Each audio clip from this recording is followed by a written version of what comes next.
ఒక సహోదరు నన్ను సినిమాకి వస్తావా అని అడిగాడు. అబ్బాయి మేము రామండి సినిమా సినిమా చూడరా అంటే ఇవాళ చూడ ఎప్పుడు చూడవా అబ్బాయి ఎప్పుడు చూడరా. అదేంటి మా ఇంటి పక్కన కూడా ఆలోచించాలి చూస్తారు కదా అన్నాడు. ఇప్పుడు నేనేం చేయను, ఇప్పుడు చిక్కులు పడ్డాం. ఆడు దొంగ క్రైస్తుడు, నమ్మకత్త క్రైస్తుడు, నేను సూపర్ అని చెప్తాను. ఎట్టా ప్రభు స్తోత్రం. ఏమోనండి మరి మేమంటే చూడమండి.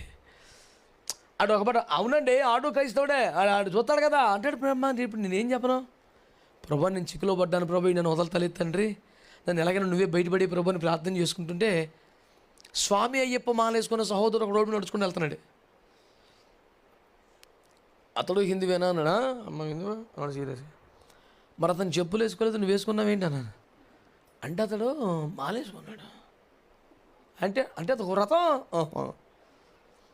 అతను నల్లబడ్డలు వేసుకున్నాడు, మంచి కలర్ఫుల్గా ఉన్నాడు. అంటే అతడు వ్రతంలో ఉన్నాడు. అతను చాప మీద పడుకున్నాడు, మంచం ఎక్కేస్తున్నాడు, అంటే అతడు వ్రతంలో ఉన్నాడు. ఆడు ఆకులో భోజనం నువ్వు కంచాలి, అంటే అతడు వ్రతంలో ఉన్నాడు. మరి నీవు కూడా అదే కదా అంటే అది నేను వ్రతంలో లేను కదా.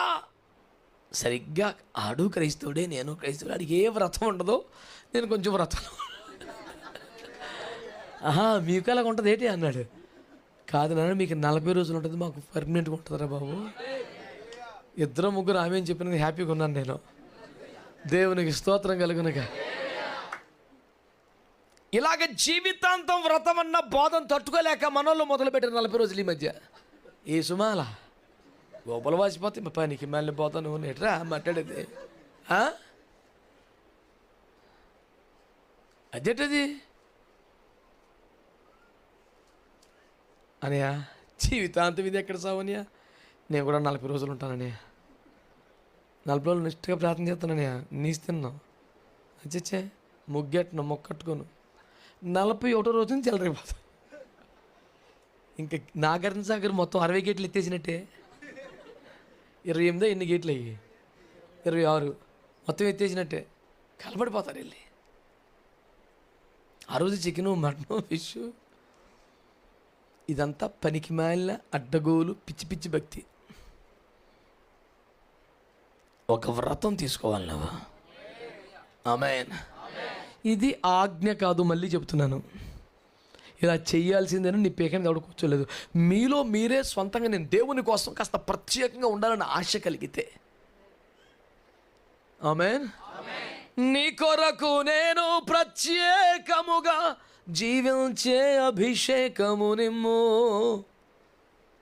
అలాంటి తపన, కోరిక, ఆసక్తి నీకు ఉందనుకో, రా, నిన్ను దేవుడు సపోర్ట్ చేస్తాడు, దేవుడు సహాయం చేస్తాడు, దేవదూతల పరిచయం ఇస్తాడు, పరిశుద్ధుల ప్రార్థనలు నీకు తోడుగా ఉంటాయి, ఒక ఉన్నతమైన సింహాసనం నీ కోసం సిద్ధంగా ఉంటుంది. దేవుడు తన కొరకు ప్రత్యేకంగా జీవించేవారిని ప్రత్యేకంగానే చూస్తాడు కదా. ఆయన చెప్పిన మాట నువ్వు ఏ కొలతతో కొలుస్తావో అదే కొలత నీకు మరలా.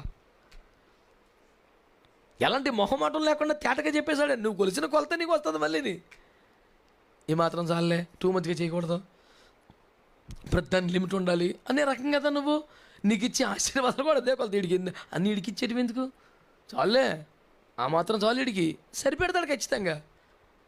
నేను ఇంకా కాస్త భక్తి చేస్తాను, ఇంకా కొంచెం ప్రార్థన చేస్తాను, నేను ఇంకా కొంచెం ప్రభు కోసం ప్రయాసపెడతాను, ఇడికి ఇంకా కొంచెం ఇవ్వాలని పెద్దది ఆయనకు కూడా. ఇందులో మర్మమేమి లేదండి. మీరు ఏ కొలత కొలుస్తారో మళ్ళీ అదే కొలత మీకు ఉంటుందని స్పష్టంగా చెప్పాడు ఆయన.